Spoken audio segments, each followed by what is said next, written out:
Homme du peuple, il va se hisser jusqu'au sommet du pouvoir en succédant au général de Gaulle. Né en 1911 à Montboudif, un petit village du Cantal, Georges Pompidou n'est pas destiné à une carrière politique. Fils d'instituteur, il est élevé dans un profond attachement à l'école républicaine.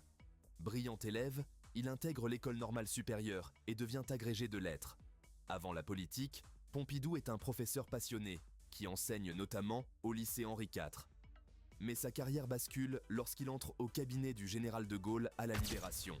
De là, il devient rapidement un homme de confiance. Dans les années 50, Pompidou quitte brièvement la politique pour la banque.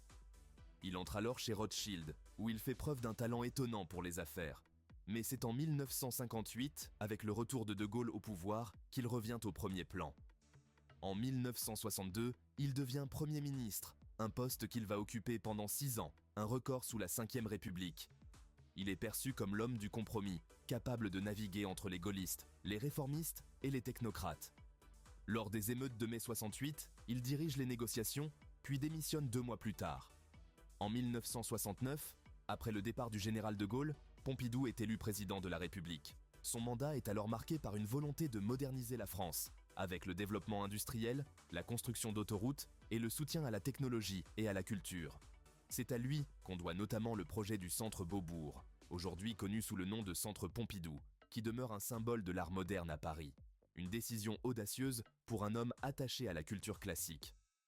Malgré une certaine popularité, la présidence de Pompidou est ternie par ses problèmes de santé.